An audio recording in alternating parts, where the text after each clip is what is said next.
కార్తీక చన్నీటి స్నానం. ఈరోజు ఉదయం మా పెద్దమ్మాయి కార్తీక మాసం చన్నీటి స్నానం ఎందుకు చేయాలి, అసలే చలికాలం, మళ్ళీ చన్నీటిలో స్నానం చేస్తే ఆరోగ్యం ఇబ్బంది కలుగుతుంది కదా అని అడిగింది. దానికి నాకు తోచిన సమాధానం చెప్పాను. కానీ తరువాత నేను కొన్ని విషయాలు తెలుసుకున్నాను.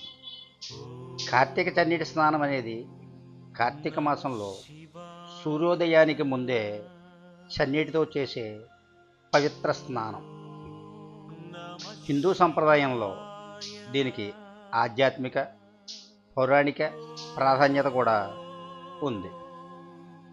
మరి చన్నీటి స్నానం యొక్క ప్రాముఖ్యత ఏంటంటే పాప నివారణ.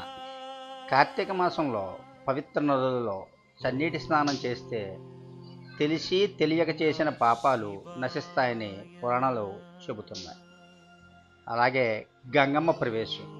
సూర్యుడు తులారాశిలో ప్రవేశించగానే గంగానది అన్ని నదుల్లోనూ జల వనరులలోనూ ప్రవేశిస్తుందని నమ్ముతారు.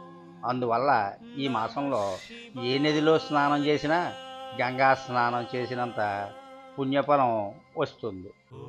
ఇక శివకేశవుల ఆశీస్సులు. కార్తీక మాసం శివునికి, విష్ణువుకి అత్యంత ప్రీతికరమైనది. ఈ మాసంలో చన్నీటి స్నానం చేసి శివకేశవులను పూజించడం వల్ల వారి అనుగ్రహం కూడా లభిస్తుంది. ఇక ఆరోగ్య ప్రయోజనాలు. చలికాలంలో చన్నీటితో స్నానం చేయడం వల్ల శరీరం చలికి తట్టుకునేలా సిద్ధమవుతుంది. దీంతో కఫ సంబంధ దోషాలు తగ్గిపోతాయి.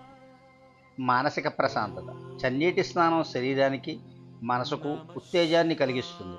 దీంతోపాటు ఆధ్యాత్మికంగా మరింత మెరుగుపడడానికి మనకు అవకాశం లభిస్తుంది. మరి కార్తీక స్నానం చేయు విధానం ఏంటి? కార్తీక మాసంలో సూర్యోదయానికి ముందు అంటే బ్రహ్మీ ముహూర్తంలో స్నానం చేయడం ఉత్తమం. వీలైనంత వరకు నదులు, చెరువులు వంటి పుణ్యజలాల్లో స్నానం చేయాలి. అలా వీలు కాని పక్షంలో ఇంట్లోనే నీటిలో గంగాజలం కొద్దిగా కలుపుకొని స్నానం చేయొచ్చు. స్నానం చేసే ముందు మహావిష్ణు అనుగ్రహ ప్రాప్త్యర్థం తీర్థస్నానం కరిష్యే అని, స్నానం తర్వాత పవిత్ర కార్తీక ప్రాతః స్నానం కరిష్యే అని చెప్పుకోవాలి. పుణ్యనదుల్లో స్నానం చేసేటప్పుడు ముక్కు, చెవులను మూసుకొని 3 సార్లు మునగాలి. కొందరు భక్తులు ఈ మాసం మొత్తం అంతా నియమబద్ధమైన జీవనాన్ని గడుపుతారు. కొన్ని నియమాలను ఖచ్చితంగా పాటిస్తారు. కాబట్టి కార్తీక చన్నీటి స్నానం అనేది ఒక ఆధ్యాత్మిక ఆచారం. ఆధ్యాత్మిక కారణాలతో పాటు ఆరోగ్యకరమైన అంశాలు కూడా ముడిపడి ఉన్నాయి. ముఖ్యంగా చలిని తట్టుకోవడానికి, రోగ నిరోధక శక్తిని పెంచుకోవడానికి ఇది ఒక మంచి పద్ధతిగా భావిస్తాం. ఇలా ప్రార్థన కూడా చేయవచ్చు.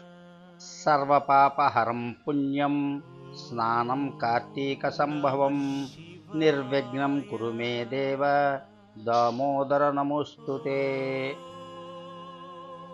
నదుల్లో స్నానం చేసేటప్పుడు ప్రవాహానికి ఎదురుగాను, వాలుగాను, తీరానికి పరాంగుకంగాను స్నానమాచరించి కుడి చేతి బొటనవేలితో నీటిని ఆచమనం చేసి 3 దోశళ్ళు నీళ్లు తీరానికి జల్లి తీరం చేరి కట్టుబట్టలను కట్టుకొని నీరు కారేలా పిండాలి. దీన్ని యక్షతర్పణం అంటారు. అనంతరం మడి వస్త్రాలను, నామాలను ధరించి ఎవరెవరి కులాచారాల రీత్యా సంధ్యావందన గాయత్రాదులు నెరవేర్చుకుని నదీ తీరంలో కానీ, ఆలయానికి వెళ్ళి కానీ శివ విష్ణువులను అర్చించి ఆవునేతితో దీపారాధన చేసి అనంతరం స్త్రీలు తులసి మొక్కను, దీపాన్ని, పురుషులు కాయలున్న ఉసిరికొమ్మను, దీపాన్ని బ్రాహ్మణులకు దక్షిణాయుతంగా దానం చెయ్యాలి. మరి ఈ విధంగా పుణ్యనదిలో స్నానమాచరించినప్పుడు ఈ విధంగా మనం చేసినట్లయితే మనస్సుకు ఎంతో ప్రశాంతత లభిస్తుంది.